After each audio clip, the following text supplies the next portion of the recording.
Hello, loved ones. Hey, everybody. Nice to see those beautiful, friendly faces. And welcome to a special live episode. This is actually bonus 2 of episode 1. And the reason we had to do that is we wanted to take the opportunity to layer the teachings a little bit, especially for the newbies in the group. And the reason for that is when we start talking remedy a little bit later, then a lot of dots are going to come together a lot quicker. And the quicker we can get you to learn this, the quicker we can get you to your remedy. So thank you for joining us today. Make sure you have your pens and paper ready. We have 15 questions today, and we've incorporated them all throughout the course. So we're going to be launching them one at a time, and this is going to test your knowledge. A lot of this you've heard before. We've tested you on it before, but again, we've now layered it. We've added extra little things. And among that, what we realized we had to do is we had to teach a little bit of some history must-knows. So yes, we're going to talk a little bit more about the trusts, and we're going to layer those positions a bit more. But there's a lot of stuff that happened in the history that really set the game up, that allowed it to be very easy for people to enter the game without them even knowing. So our outline today is going to be the following. We're going to do, first of all, some summary layerings for episode 1 and the bonus that we launched. We're also going to talk about what the different positions and duties are within a trust and why you need to know this for your remedy. We will be speaking to surety versus co-surety. There's a reason for this. There is a little positional change that we're going to talk about that happened, and we're going to talk to you about which one you are, because you did volunteer, but it's whether you're a surety or a co-surety. We're going to also speak to what happened starting in 1933 with the War Measures Act, as known in Canada, the Trading with the Enemy Act, as it's known in the US, and the Emergency Banking Relief Act, not to mention something called Social Security Act. You can imagine what that comes with. We will be speaking to the curse of pledging. It's still cursing, especially if you're giving the pledge to the wrong one. And we will help you understand why pledging is very dangerous ground when it comes to father if you're pledging to the wrong master. And last but not least, the The Judicature Act of 1873 and 75. And this is where, prior to this date, you had a whole bunch of different courts and jurisdictions out there. You literally had a jurisdiction for divorce. You had a jurisdiction for appeals. You had a jurisdiction for common pleas. You had the chancery jurisdiction. You had the common law jurisdiction. There's the admiral. There's a whole bunch of these things. The Judicature Act puts them all together in one courtroom. Okay, so thank you very much for covering that last bit here. So for some of you, especially if you're new to this, this is going to be a whole new language. You haven't even heard of these acts before. That was me a year ago. If you would have told me I'd be learning about this, that's just funny. But there's reasons you have to know about this, because there's certain events that took place during these times. Like we mentioned, it changed your position in the game, and not for the good. And so we're going to introduce you to the game's traps, its snares, and where we all went wrong. So let's start first of all with our summary. So remember, you have abandoned property, loved ones, from creator, father. This is known as your equitable birthright. If you have not heard of equity, here you go. This is what was lost. This is what we abandoned. And the game has been trying very hard to hide it from you and to keep you lost. The game is thousands of years old. You agreed to play and participate in it. That's, as we go through this curriculum, this class, you're going to see why that was the absolute brilliance of the game. Which makes it fair. That's the idiosyncrasy part of this whole thing. It's actually fair. They had to get you to volunteer. And that officially happened when you applied for the social insurance number, or what's known as the citizen number around the world. When you became the person or the all caps name, the corpse oration. And just for a quick little bit of clarity right here, yeah, we assume a title, we assume a position. Do I look dead? Do I look unreal? No. This is where our imagination kicks in. We identify as a fiction. So what does that mean? That means in the eyes of the legal system, you appear to be dead. It's not that we're actually dead, but in terms of the eyes of the law, oh yes, you are. Now, what was the purpose and the intent of Father creating this game? That was a big eye-opener for some of you. A lot of you thought it was Satan. He created the interest. Father created the game. And the purpose for this was for self-actualization, self-realization. He could learn through his children. And the Creator always wants the created to become better than the Creator. And so when we as his children had the opportunity to play both sides, we got special. Why? Because we became wise. We got to learn and grow and become better. And the game shows Father who's worthy to inherit the kingdom versus those who choose to remain as a servant and a slave to it. Very different. The Bible speaks to this about overcoming. There's a lot of instances in scripture where it's encouraging you to not give up, to find wisdom, seek truth and knowledge, and in that you will get your justice. So here's one. This is one of my favorites. Revelations 2:17. He that has an ear, let him hear what the Spirit says unto the churches. To that guy or woman that overcometh will I give to eat of the hidden manna. The hidden manna, pretend that's all the good stuff. That's all the things that we are aspiring to achieve. And we'll give him a white stone, pretend that's a piece of paper, and in that white stone piece of paper, a new name written, which no man knoweth. What does that mean? That means no public man knows your new special name except those that you share your new name with. So again, what we're talking about here is overcoming sin, sickness, and death, overcoming the confusion, the lies, and the deceit, so that you are welcomed back into the garden/kingdom. So like we mentioned, Satan did not create the game. He created the interest in the game. A new character, the legal title, to serve death. And he had the ability to offer the sin, the legal interest, the legal right, and title. Remember that, loved ones. Interest, right, and title. How can we prove he had it? Well, he got kicked out of heaven for having it. So there you go. But he had to get them to volunteer. That was the key. Because when Adam and Eve exercised their free will, he got away with it. Because he didn't force them. They agreed. They volunteered. They bit the apple. And that's why when they walked out of the garden, they felt naked. It's not like all of a sudden their clothes fell off. Let's think about this. It's because they were stripped of their protection. They felt vulnerable, unsafe, fearful, scared. Does that sound familiar right now, loved ones? That's the thing.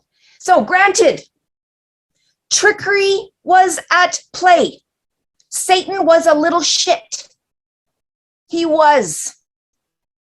But nonetheless, it resulted in Father's trust collapsing and Satan's sin tract engaging.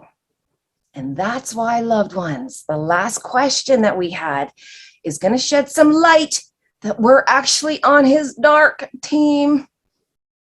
Ugh, I know we don't want to know that, but that's the reality. This is about where is your position in the game. And if you think you're on the light team, the game, you're going to spin in this game. And you can't be mad at the trick. Satan's good at what he does. Scripture speaks to this. Eve was beguiled, charmed, enchanted, hypnotized, led to sin. She didn't believe it until Satan tricked her. And here's the thing. when somebody, the definition is actually sometimes in a deceptive way. Well, if it's in a deceptive way, it sure ain't the truth. So that's going to take us in to question number 1. Get your pens ready. Here we go. First question. Why is it important to know the different positions and duties within a trust? A, to know how to create your own and express one. B, to put the players in the proper positions so everyone is happy and protected. C, so you can own the all caps name and Her Majesty controls it. Or D, so Her Majesty owns the all caps name and your trust controls it. You can also choose E, A, B, and C, or F, A, B, and D. Choose your answers, loved ones.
Okay, here we go. Question number 1. If you answered F, you are correct.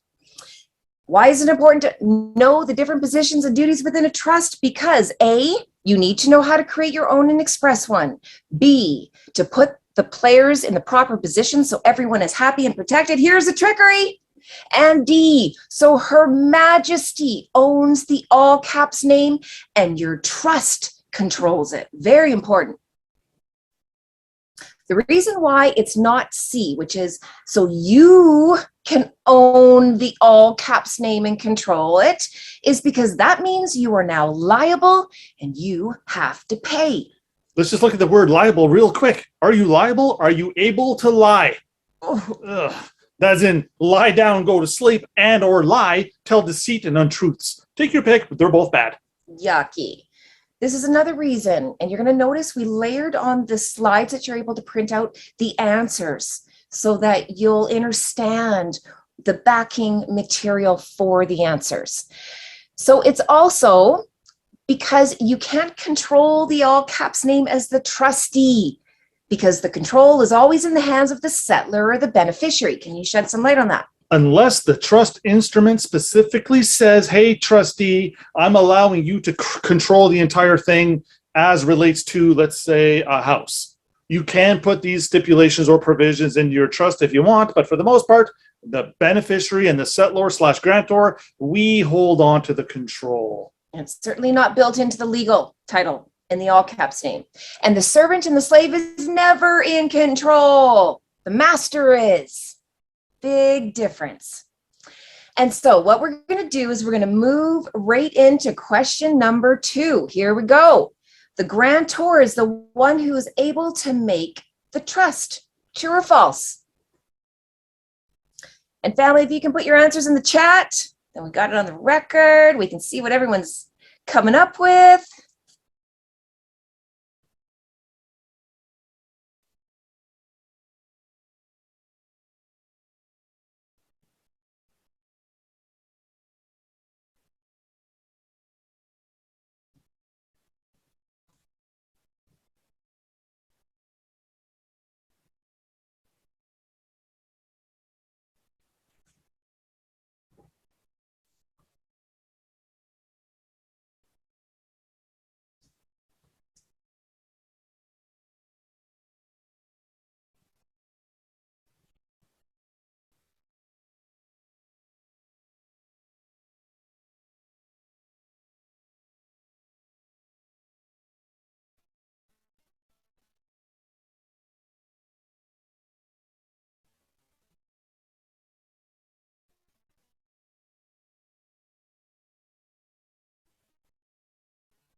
Okay, family.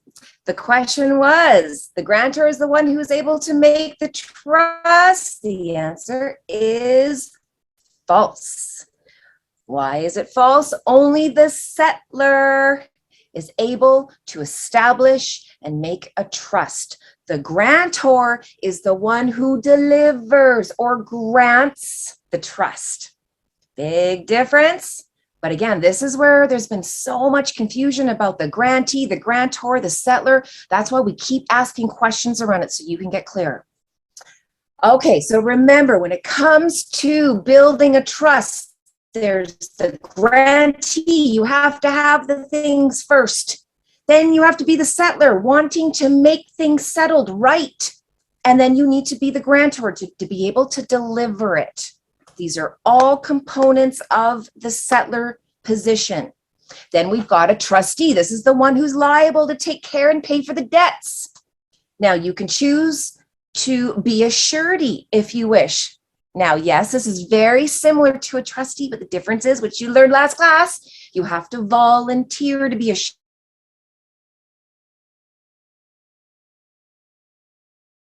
sheriff. That's why we're sureties. Ugh. And then there's indentured trustees. This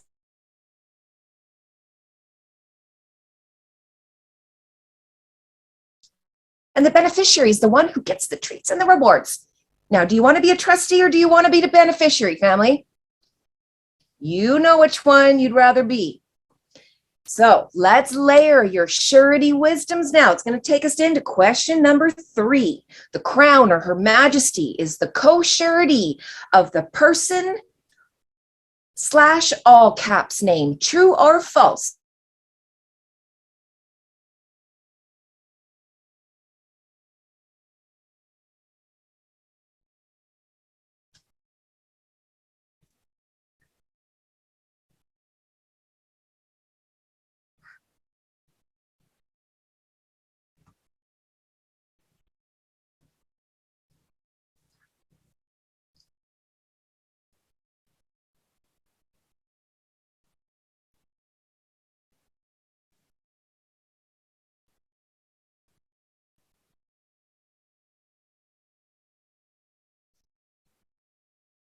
She's going to give me back.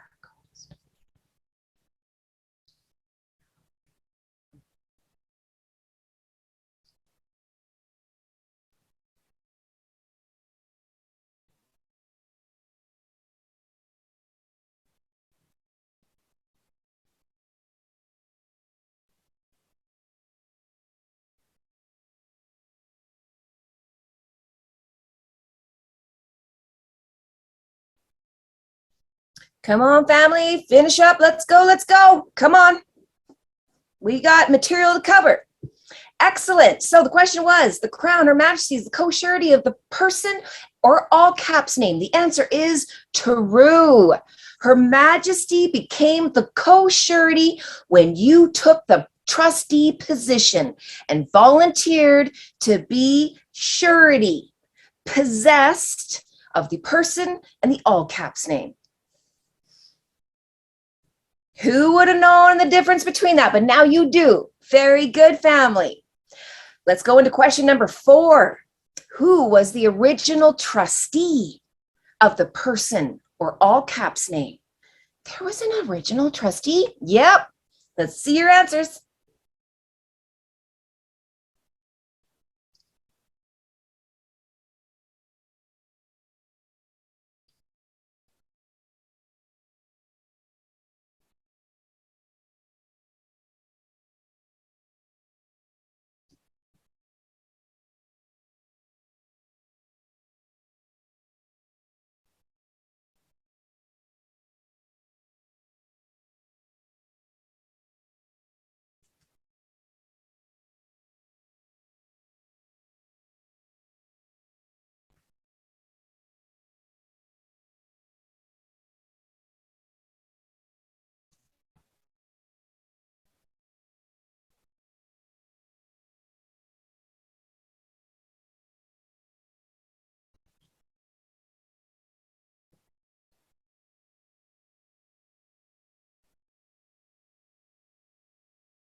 Okay, family, finish up. Who was the original trustee of the person or the all caps name?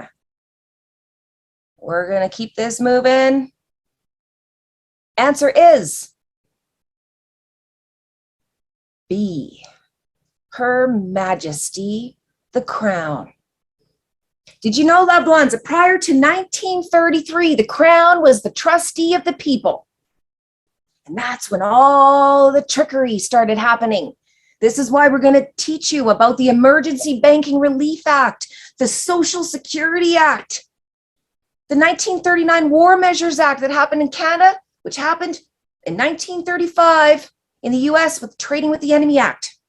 Actually, sorry, that's supposed to be switched around. The US initiated it first, and then it was Canada. And again, loved ones, just keep in mind, this is a global event. It didn't really apply to China and Russia, as far as I know, a couple other little countries in there. But for the most part, we're talking about the Commonwealth, we're talking about the United States, again, any country that acts with a social program.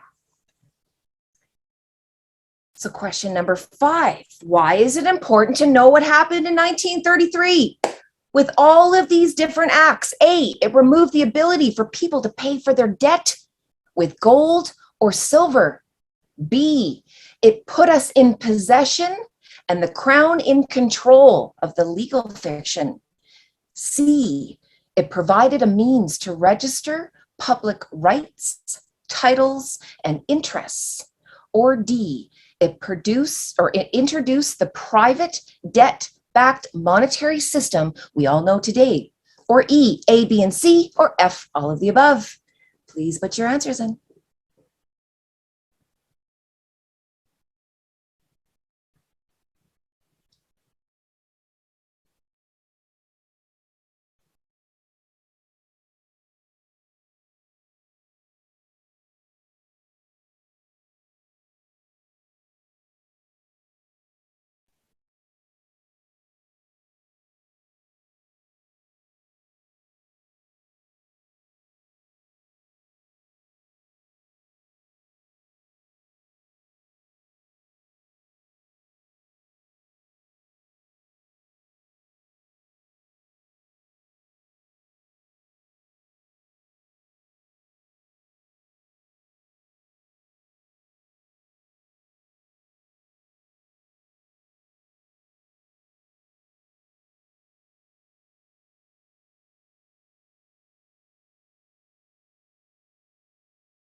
Okay, family, finish up your answers. Here we go. Why is it important to know what happened in 1933 with the Emergency Acts, the Social Acts, the Trading, the Enemy Acts? Why? Answer is E. It removed the ability for people to pay for their debt with gold or silver. It put us in possession of the crown. It put us in possession and the crown in control of the legal fiction. And C, it provided a means to register public rights, titles, and interests.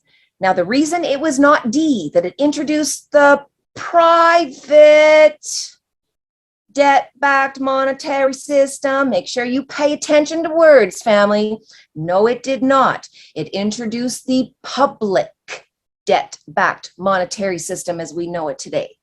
It removed your birthright from father. And the public system has the registration to prove it. I know. So let's talk about this first act. It's called the Emergency Banking Relief Act. Now you have to remember that during the Great Depression, most banks were going under. People were losing their money. As a matter of fact, I believe it was between 1929 and 1933 in the US alone, 10,000 banks went out of business. Things were not looking good. No. There was not a lot of trust in the banking system. So the US government took this opportunity to shut down their entire banking system to allow the Federal Reserve to implement a new form of currency. Enter public paper money, debt notes, monopoly money. It got rid of gold and silver and it replaced it with debt. Let's go into question number 6. When you can't pay your debts with gold or silver, you are indebted till death to the game of sin. True or false, family?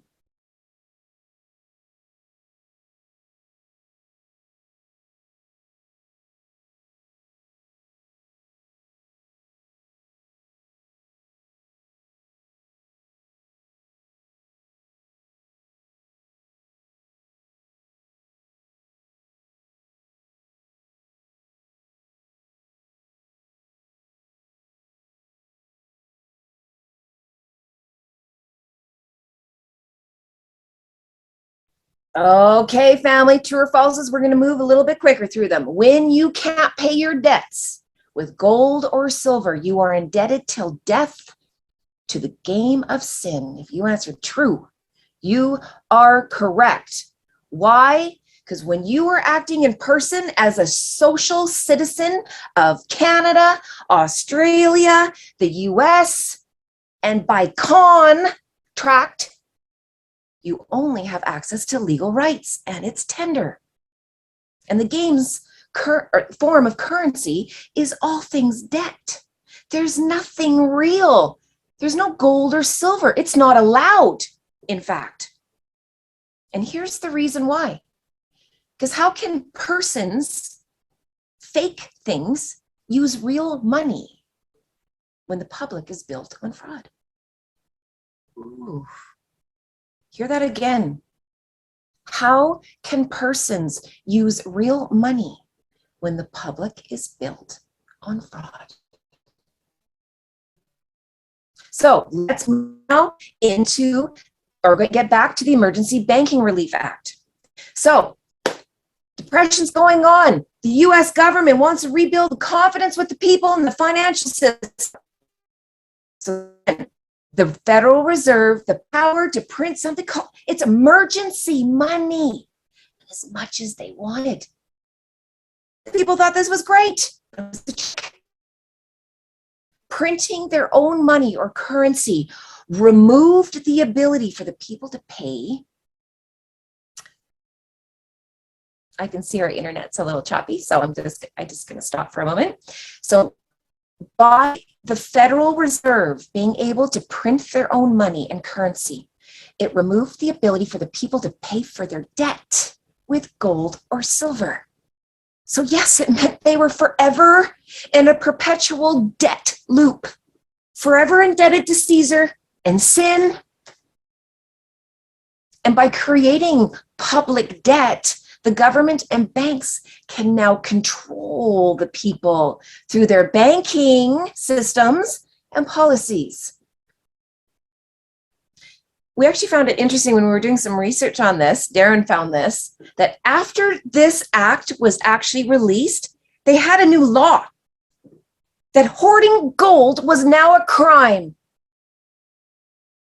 Isn't that interesting? Hoarding gold was a crime, but the government could hoard it. Gold and silver was reserved for the private. Death notes are for the public. This is your first time hearing about this, I know. It's a big eye-opener, but the point is we need to know these things so when it comes to our remedy, we know what to do. Okay? So let's go now into question number 7. Here we go, family. The question is, what was the purpose of the Social Security Act of 1935? A, to provide security and benefits for the poor and unemployed.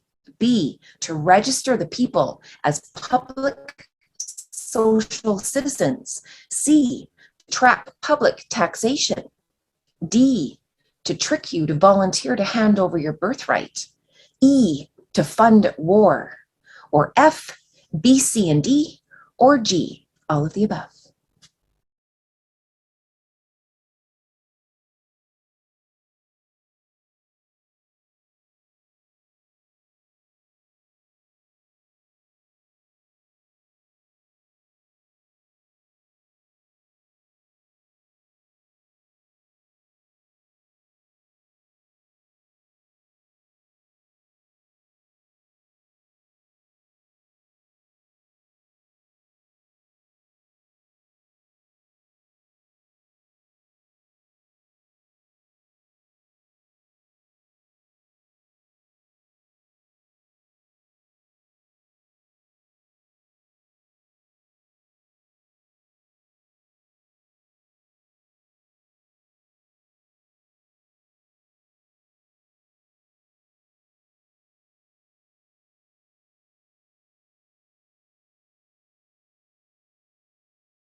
Okay, family, what was the purpose of the Social Security Act of 1935? If you answered G, all of the above, you are correct. Why? It's answer A, security and benefits. Security and benefits. Canada, for example, just real quick here, loved ones, Canada guarantees the security of the person.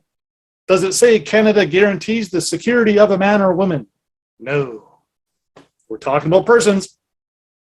So the security and benefits needed to be provided for the poor and the unemployed. Again, it was the end of the Great Depression. People were starving. It's also B. The government said all you have to do is volunteer and register on an application to be a public social citizen. The person, the all caps name. And if you do this, we, the government, will grant your request and possess you with a social security number. Why? So we can keep track of you and use your taxes to E, pay for our wars. And as a reward for D, pledging your birthright, we grant you the game's benefits through debt notes, our fake monopoly money, and death. You hear that one, family? Do you see why when these acts come in, it's kind of important we know what happened? This is when all the trickery happened. People were starving. So the government said, hey, come, just sign here, fill this out. We'll give you money. It's a different kind of money that you're used to, but still it'll feed you. Oh, it was a trap. And once you're possessed of the person or the number, you can be tracked. That's why answer C is also correct. And D, once you volunteer, loved ones, to pay tax to pay for sin. The person, whether you're tricked or not, whether you knew about it or not, you lose your heir, which we know is now pronounced higher. You lose your higher status because you are pledging your allegiance to another god. So just real quick here, loved ones, I want to put in a side note here. A little bird tweeted in my ear here the other day. It was actually another loved one on YouTube. This gentleman's been around a long time. He's got his own little way of tactically pursuing his sovereignty, respecting the first estate. And what this gentleman was asking was sort of something like this. Where is the articles of incorporation that proves we're acting as a corporation? Well, here's Canada's definition of a birth certificate event. It is an organization organized within Her Majesty. That meets the requirements of a corporation. Now comes along little Susie or Johnny. When they're about 16 years old, they ratify this thing because now they start to pay taxes for it. You put those together and now you got the complete package known as a corporation. Okay, now to speak to this allegiance to another god in Revelations. Write this down, loved ones. 13 verse 17. And that no man might buy or sell. Whoa, wait, what? What? No man can buy or sell. You're cut off. You can't buy or sell nothing unless you're using the debt notes. Why? Because this applies to all the publicans out there. Now, the publicans are not allowed to use gold and silver. Therefore, you can't buy, sell, or take or participate in commercial activity at all unless you're using the debt notes. So here's how the rest of this goes. Save he, so except he that had the mark or the name of the beast or the number of his name. What's the number of the beast? Well, it's either going to be the birth certificate number showing up with the social insurance number. There, that act alone.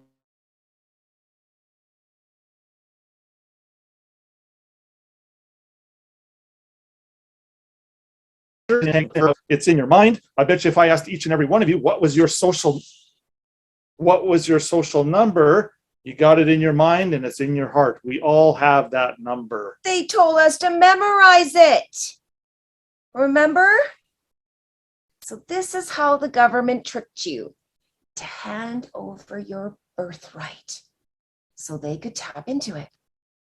And once you volunteered to give them your equitable title, not right in interest, notice that, you get the legal interest, right, and title in exchange. They now have access to what you have abandoned, transferred, without even knowing. Now, because you transferred all of this and you are now paying income taxes, this is how they fund wars. Real quick, another side note. Do God's children pay taxes? Oh, good question. Let's see what our loved ones put in the chat. True or false, loved ones? Say it again. Do God's children pay taxes to Caesar? False, false. No. Oh! Exactly. So you can see now, loved ones, when we are paying taxes, there's the proof that we're cut off from our inheritance. If we had our inheritance, we wouldn't be paying taxes. You don't need to, because we would literally be paying for everything. We wouldn't be borrowing. Again, taxation is a penalty. It's a fee because you're borrowing somebody else's money. So let's speak a little bit more to this question. Number 8, loved ones. National emergencies suspend the rights of the public and the private. True or false, please?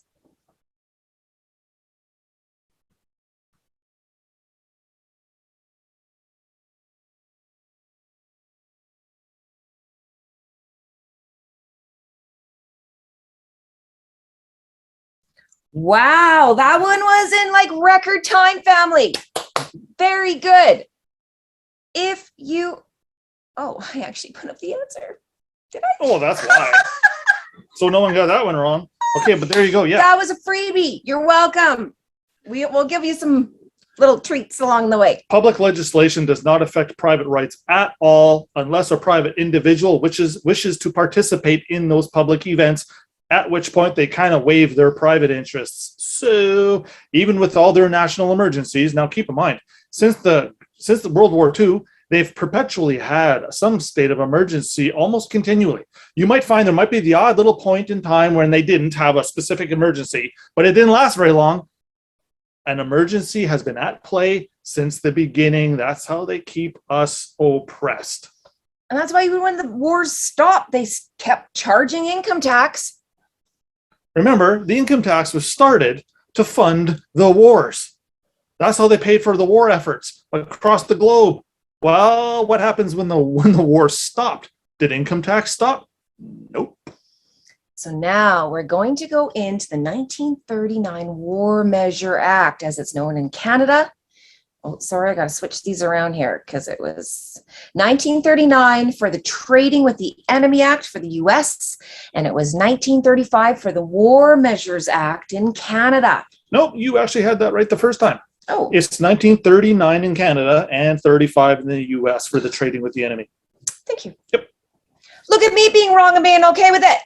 Because in this world, you need to be okay with just brushing it off. You know what, loved ones, never be afraid or feel, oh my God, if they find out I get this answer wrong, who cares? There's going to be so much wrong. We're already committing so much wrong. It doesn't matter. We've all got clouds over our titles. We're all little naughty sinners. So be as wrong as you like. Find freedom in it. Don't feel, oh my, no. Don't worry. This is all about moving forward. This is the place and the space to learn. This is why we're creating these environments. Okay, so let's go into question number 9. And I'm not going to give you the answer this time. No more freebies. Question 9, to become a social citizen and using a name that belongs to Her Majesty are deemed enemies of the state. True or false?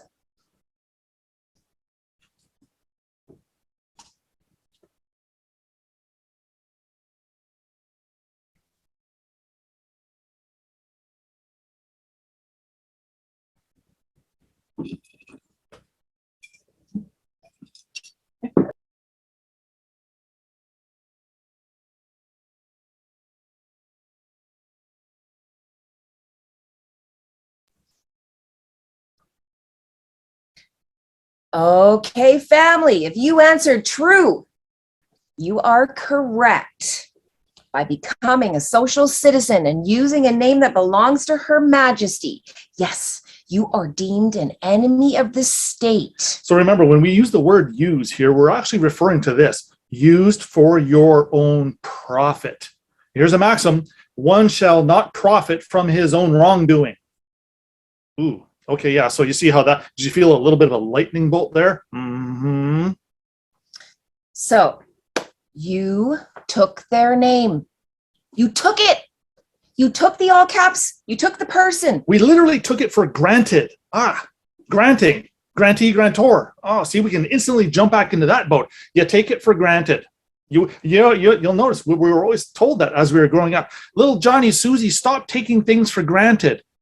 So we were programmed with this, but yet we had no problem taking a name that belonged to the state for granted and running off with it, causing chaos. So you took the name which Her Majesty and the Crown owns. She made it. She created it. She owns it. And even though you were warned not to, this is why stop being so mad and pissed off at the game. They told you, don't do it. They warned you. And again, if you hadn't seen this with first eyes account, trust me when I say I had a birth certificate about 20 years ago, and it used to say right on it, unfortunately, I don't have a picture of it, do not use as personal identification. There's your warning. There's your caution. There's your notice to not do it. But we didn't listen, and we claimed it as our own.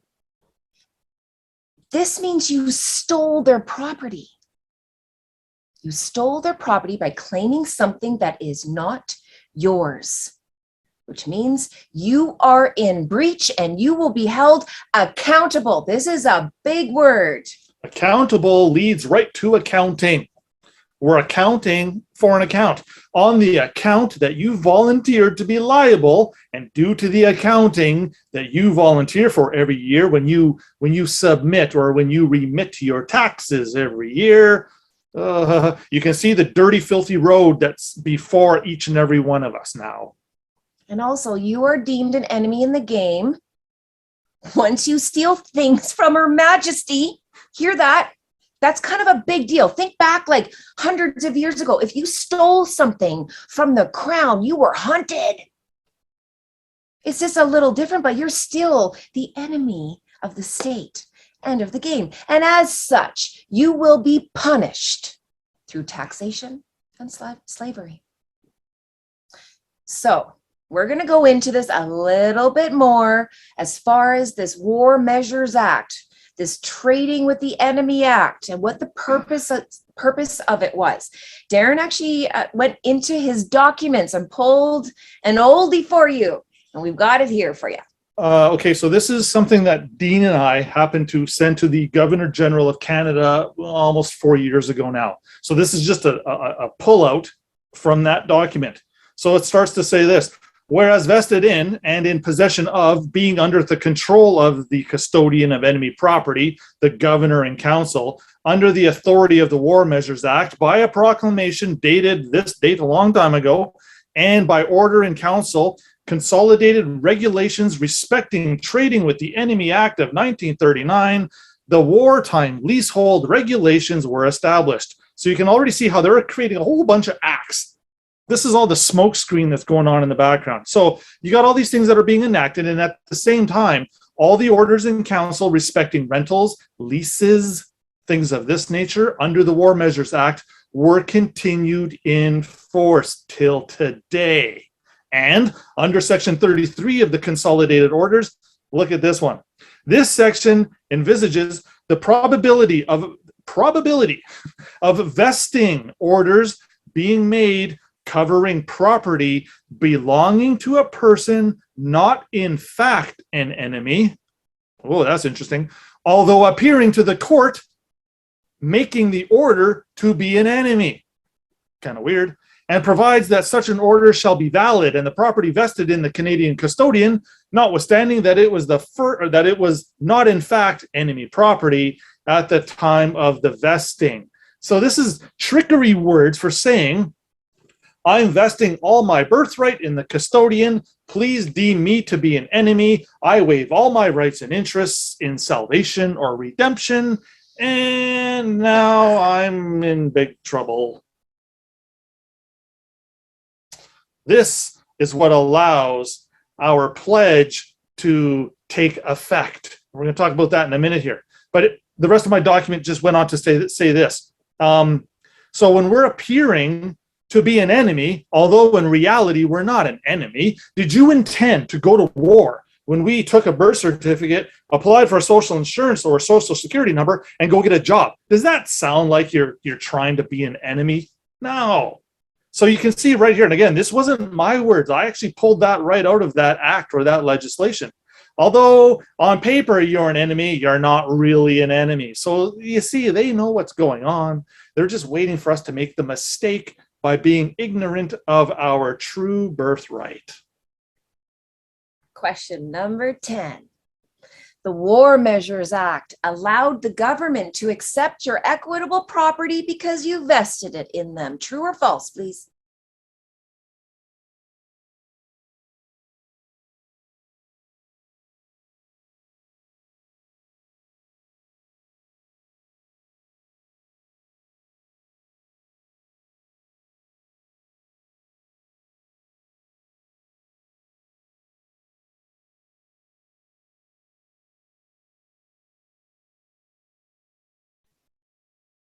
Okay, family, true or false? The War Measures Act allowed the government to accept your equitable property because you vested it in them. If you answer true, you are correct. Your pledge, theft, and misuse of their name caused the government to accept your wishes of war. Oh, there's another wow. Wishes of war. And in return, they will take your equitable right and grant you a legal one. And they actually take your equitable title. That's what's interesting about it. And I'm going to change that. So I'm going to have my team tag that. We're going to change that to title because it's very important that we understand that there is a title, there's a right and an interest. They cannot take your right and your interest. And why is that, Dan? You can't part with your interest. You might just forget you had it, but it can't be literally removed from your state of being. No. An interest is remembering. It's an idea. It's an idea. So again, when you mix your idea with a right, that creates the title. You got all the components here now.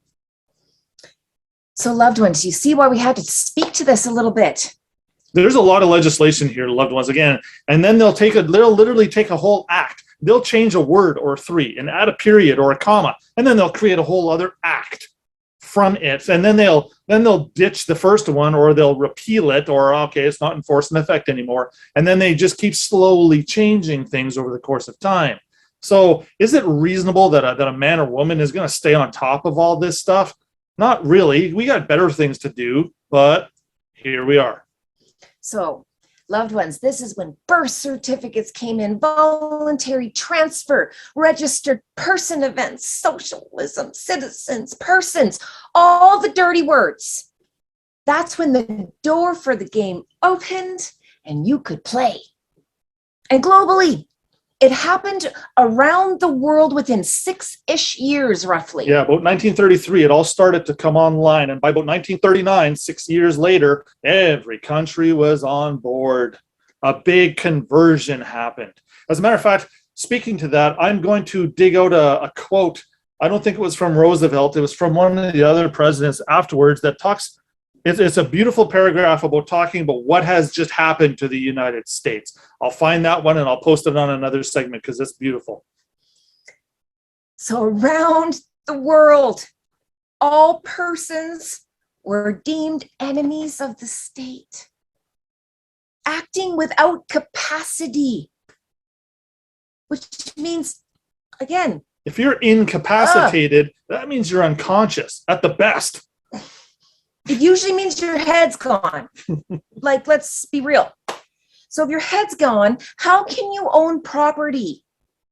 Or rights to property or interests, or how can you be a hire or an heir to some property rights? You can't. Or own things in someone else's name that you stole.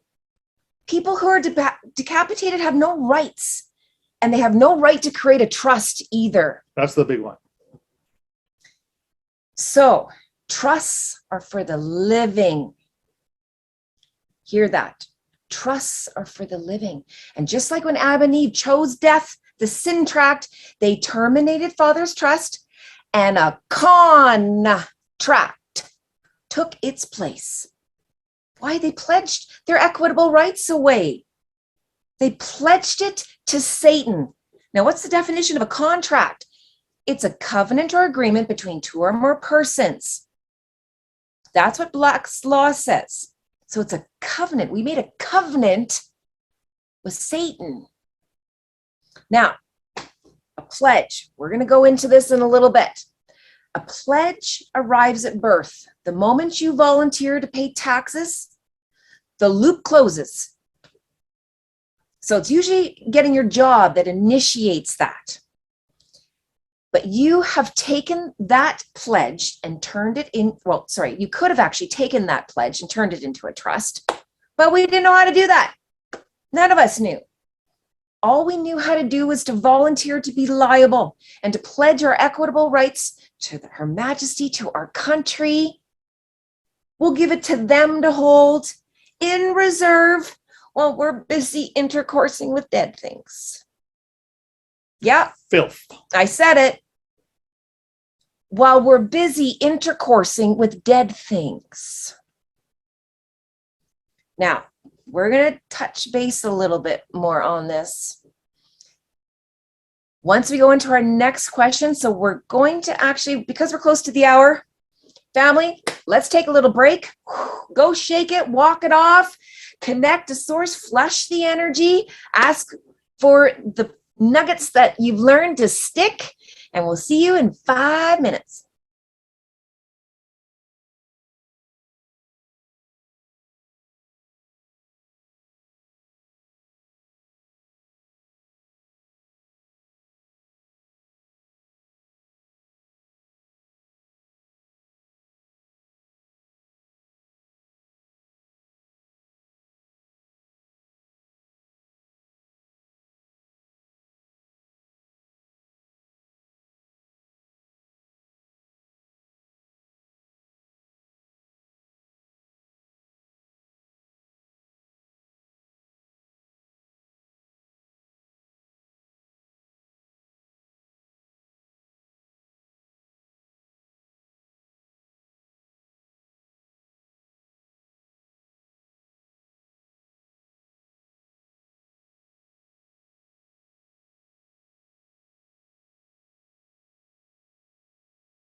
Okay, family, so let's jump back into this.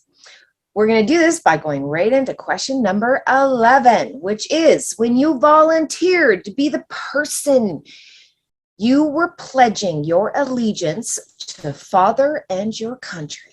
True or false?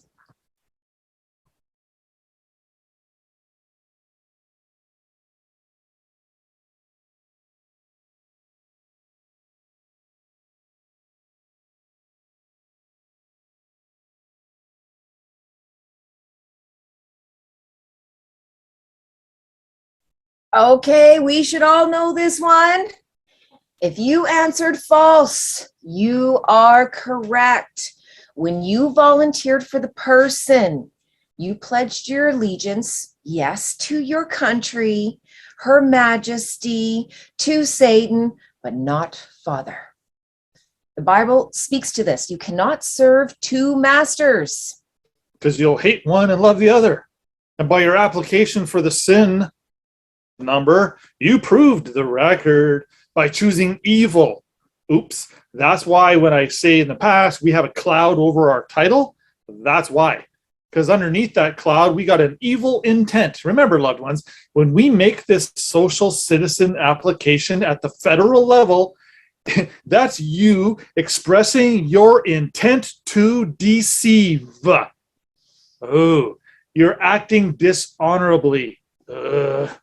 Not good. A lot of Eves in those words. So let's talk pledging. Pledging is an oath or a promise on steroids. A lot different than, hey, Mom, I promise I'll cut the grass before I go out with my friends. And then, oops, conveniently forgot to cut the grass. And now I'm out with, okay, well, now, Darren, you don't get to go to the baseball game tomorrow afternoon because you didn't do what you're supposed to. Okay, great. No big deal, right? This pledge, however, this one, this has a lot more consequences attached to it. And it goes way back. It goes back to Egyptian, Babylonian days. I'm going to say it goes back to Sumerian days, probably Atlantis and all those other ancient cultures. That's where all this started from. I wouldn't be surprised if it started off planet, to be honest with you.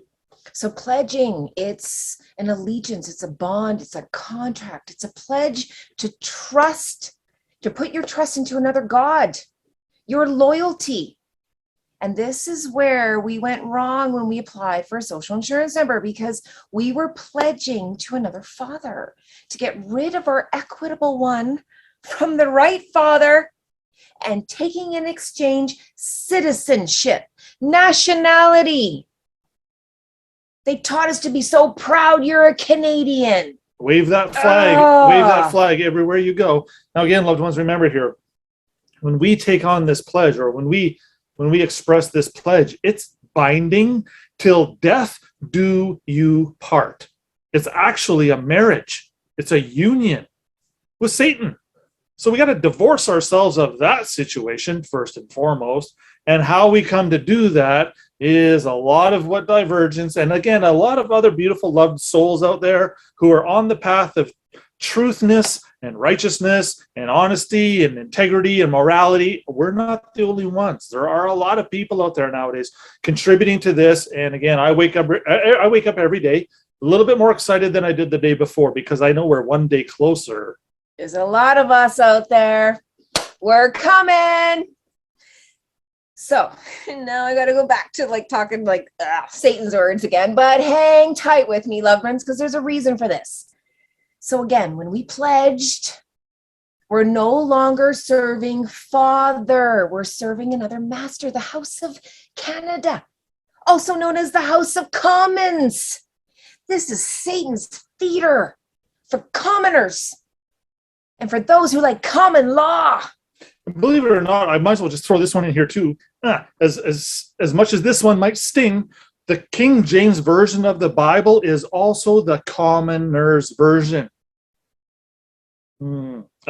Despite the wisdom in it, that kind of just got goosies. That kind of tells us, or me, otherwise that, okay, although the scripture says this is the complete works, but how would you know that if some guy and his best friends took out a certain something 200 years ago? How would you even know it was in there? See, so this is where our own astuteness and attention to detail, and again, this is why we renew the contract with Satan every year. Your pledge. How? Actually, you ratify it twice. Why? Because the first time could have been a mistake. So they at least dinged you by doing it twice. You vote every year and then you file taxes every year for that person. That means they've got you on 2 counts of your intent to deceive. Yeah, not good. Pledges are vows. And by doing that, we are vowing to be faithful to Satan.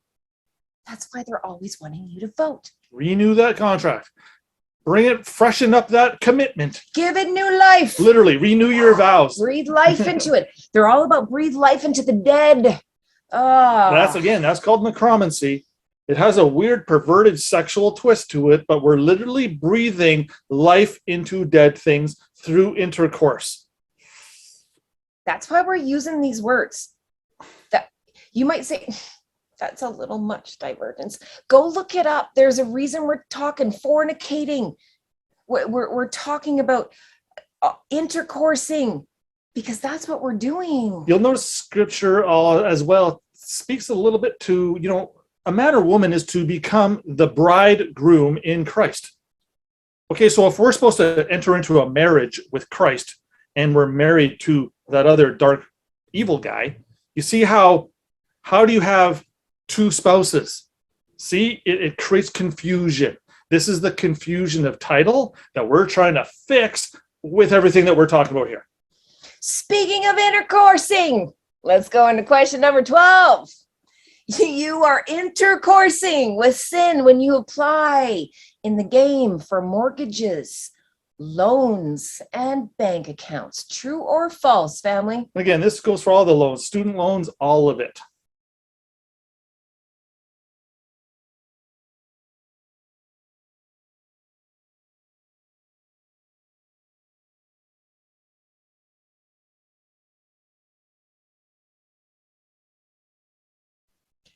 Okay, family, you should know this one. Are you intercoursing with sin when you apply in the game for mortgages, loans, and bank accounts? If you answer true, very good.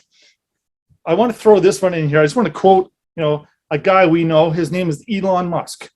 Not that long ago, he kind of came out with a public statement that sounds something like this. It's kind of interesting how a student will get rejected for a $10,000 loan from a bank to go start a new business. But yet that same student is instantly approved for a $100,000 loan to continue his or her studentship. That might tell you something. So, back to intercoursing. There's just no way of it not introducing it that way. So, back to that. This also includes getting married. Any government licenses or credit cards. How do they know you're acting in person? Let's just get this one cleared up right now. Every time you put up your hand and you say, I wish to apply for such and such, what name do you put down on the application? The all caps name. Regardless of how you style it, even if you style it with uppercase, then lowercase, uppercase, middle name, lowercase, it's still attached to a registration number, which means it's entered into the system under a public disguise. Again, if we're wearing a mask, do you intend to deceive when you wear a mask? Well, yes. Otherwise, you'd be walking around showing the world your face. That's why Father in Scripture says, hey, you turn away from me. I don't recognize your face. Why is Father saying that? Well, because you showed up in person. How is Father supposed to know who's under that mask, that graven image, the idol that we created for ourselves? Oopsie doops. So the system has us fornicating, intercoursing, and sinning over and over, pushing and urging us all the time to make new contracts, new agreements in the person and the all caps name. Reapply. Get your mortgage has to renew. You notice every 5 years to keep it under the 7. Okay, but real quick, if my trust wants a house, then why wouldn't I put my trust name on the application to get a house? Dun, dun, dun, dun. You also can't be the beneficiary or benefit from contracting as a dead thing. This is something called wages of sin, loved ones. In the Bible, it's known as usury. Usury is bad. Bad, very bad. Yeah, really, really bad. If you want, we can go pull some scriptures and prove it, but trust us when we say it's not actually, good. we did pull some scriptures. Well, see, there you go. I'm getting behind myself. No, you actually looked them up. Oh, see, look at that. Proverbs 11, verse 15, loved ones. I want to start with this. When I hear people say, oh, there's lots of maxims. Where's all the maxims? I want more maxims. You know what, loved ones? The entire book of Proverbs in the King James, the Bible period. But again, stick to King James. It's harder to read, but it's a cleaner message. All of Proverbs are maxims. Every single one of them is a maxim. It's my favorite book. Yeah, Revelations is cool. Genesis is pretty kick-ass. But you know what? Proverbs, I melt when I read Proverbs because, again, you can use all of these things. It's a beautiful book. Where was I? Right here. Proverbs 11:15. He that is surety for a stranger shall smart for it. Does that mean he shall smart for it? He shall get wiser and have more knowledge? No. In this actual case, smart means, ow, there. Did that smart? Ow, yeah, it did. Dumb. We got to be careful with our words. So he or she that hates suretyship, that man or woman, they're sure. They know what's going on. So whenever we're in a situation dealing with officers, collection agencies, lawyers, banks, credits, federal tax, all that stuff, you start speaking as surety. Well, the surety this and the surety that. You start throwing that kind of language around, and trust me, you're going to get the judge's attention real quick. Second one, Hebrews 7:22. By so much was Jesus made a surety of a better testament. There. That's the one particular chunk of scripture that supports when we suggest this. Christ died for our sins. Yes, his blood paid for our sins. Yes, his sacrifice paid for our debts. That means our brother Christ was the surety. So now when you and me show up as, hey, I want to be the surety, you can see how they're waiting with a lightning bolt ready to fire it at your ass because you made such a stupid request. And we pay dearly for that mistake. Oh, wait, there's one more. You got one more, baby. I want to call it Job, but I'm not gonna. I'm going to call it Job. 17:3. Lay down now. That means, okay, lay down now. Who's laying down? Someone's liable right there. Lay down. He's probably talking about a person right here. Lay down, person. Whoever's dead, right? Maybe even 6 feet under. Put me in a surety with thee. Who is he that will strike hands with me? Surety is wrongdoing. It's very bad. Why? Stop using other people's things. Use your own. If you got your own, why would you go use someone else's and screw around with the whole usury? Don't. Why borrow when you have? There you go. And pay interest on it. It's silly. If you see a man or woman borrowing when they have, that would tell me this man or woman is either double-minded, they don't know what's going on, or they're greedy beyond belief. So this also gives a new twist to persons profiting or who are successful at the game. We always were taught to look up to people that had a whole bunch of monopoly money. Ooh, that's not really the case anymore, is it? You actually have a lot more dirty energy that you got to deal with.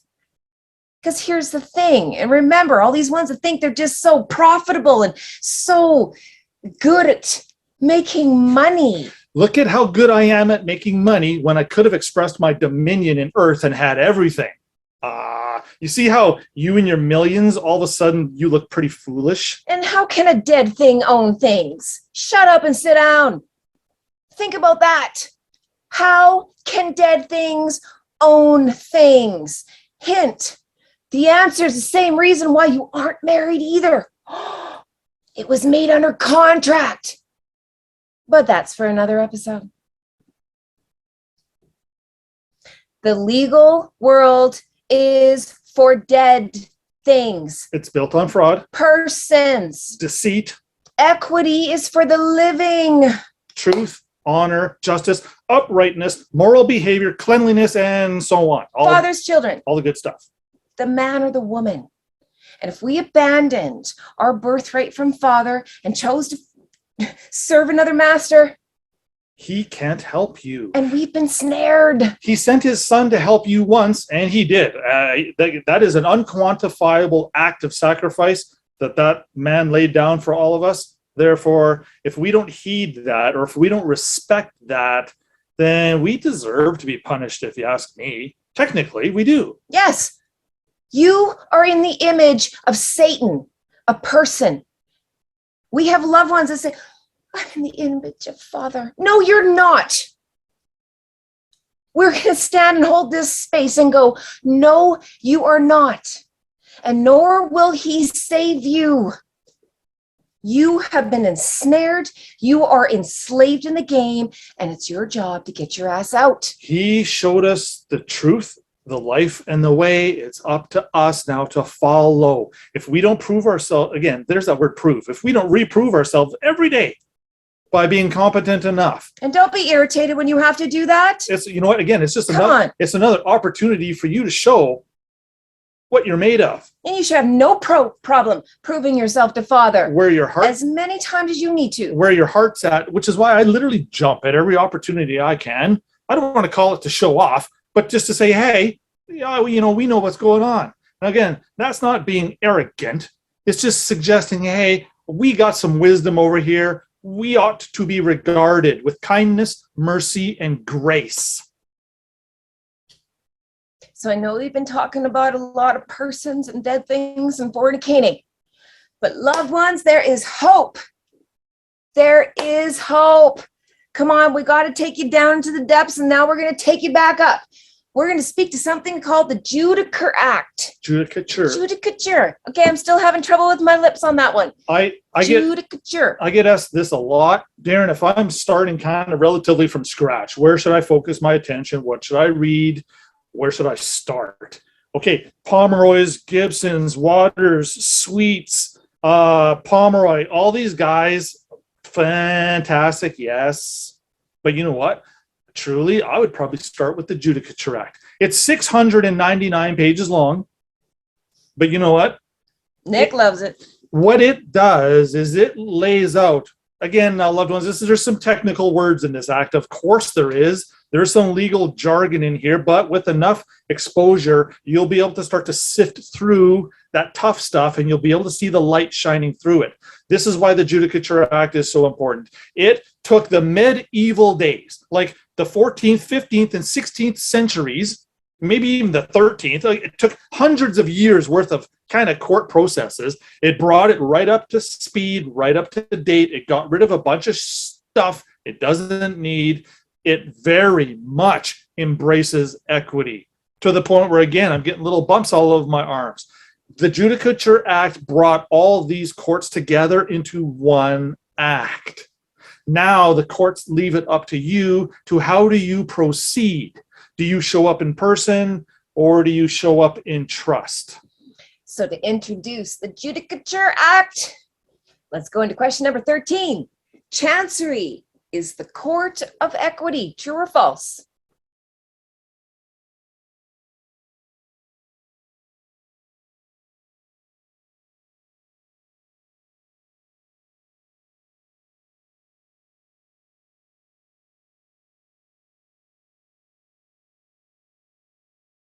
Okay, family, you should know this one. Chancery is the court of equity. The answer is true. Chancery is for equity. Common law is for the public legal. I just want to throw this one in here real quick. Common law is for commoners or subjects of Her Majesty the Queen. Okay, so if you're acting as a subject of Her Majesty the Queen, you're in the common law. What if I put up my hand though and say, hey, wait a minute, I'm not a subject of Her Majesty, I'm a subject of God through Christ. What does that make me? Oh, well, then you got to go over there to that private individual counter. We can't deal with your private matters. This is public. Thank you. I've literally been told that before, not knowing what I was being told though. Question number 14. The Court of Chancery is not available within the Commonwealth. True or false?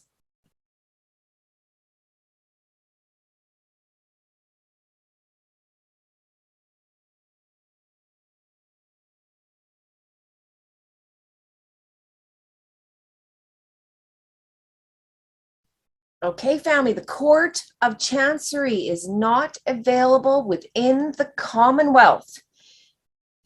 If you answered false, you are correct. Reason being, it's correct.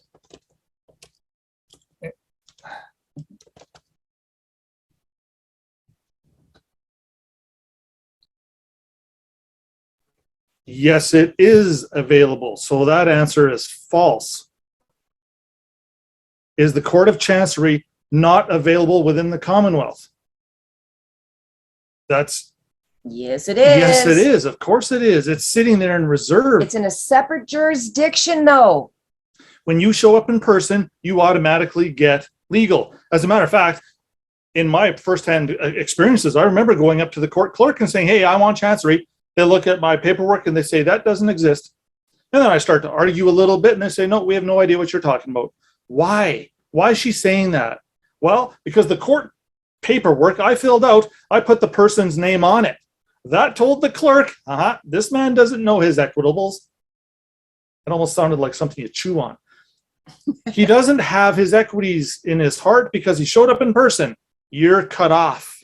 Only individuals can show up in a court of chancery. So what I'm suggesting here, I'm going to throw a carrot out to the group. Start putting your trust name on your documents. Just watch what happens. You're going to get a whole bunch of and then this is where you're going to want to have, well, this and that. And then you're going to get a completely different correspondence with whoever it is you're dealing with. You just entered into the equity side when your trust shows up in, I don't want to say black and white, but on paper. There, that's the proof right there. And you want to show up as an individual in the court of chancery. Why? To dispose of your person. Get rid of it. You can't dispose of it in the legal. Legal doesn't let you. As a matter of fact, we've talked in the past about this thing called the whatever that, however you pronounce it. This act from 1666. Okay, this is just a rundown. During the Great Plague and the Great Fire of London, so many people died. The government just said, okay, everybody's dead. Whoever's left, just come back and let us know. That's essentially what that 2-page act says. You're deemed lost at sea and likely never to return. So if you don't come back, even though you're alive, you're deemed dead. Yeah, oopsie doops. That's where that whole clouded title comes from. So what we're trying to say here is throw your trust name down on paperwork instead of your all caps name.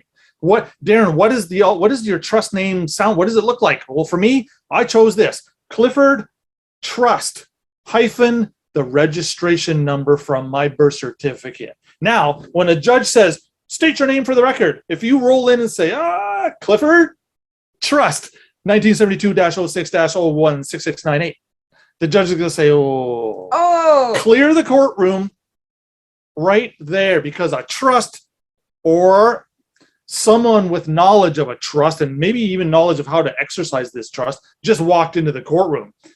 That's a big no-no. You can't have the trust or the private side walk into a public court and start spewing private stuff. The judge will instantly get involved.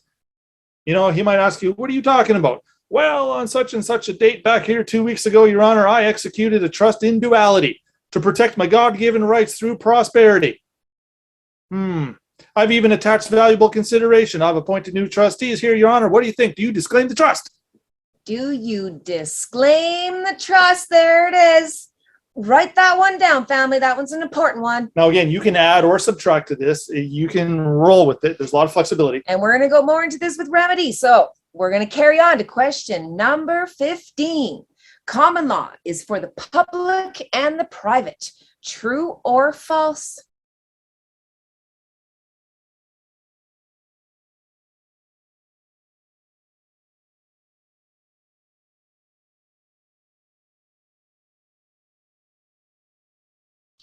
Okay, we're going to move right along on this one. Common law is for the public and the private. False. Common law is for the public. Chancery is for the private. So really, we got two jurisdictions competing for your attention. Loved ones, if you do any research regarding old school equity days and these lords and these chancellors and vice chancellors and all these important guys from the past, they were fighting over which jurisdiction is better. There's all kinds of examples of this. It's actually pretty entertaining.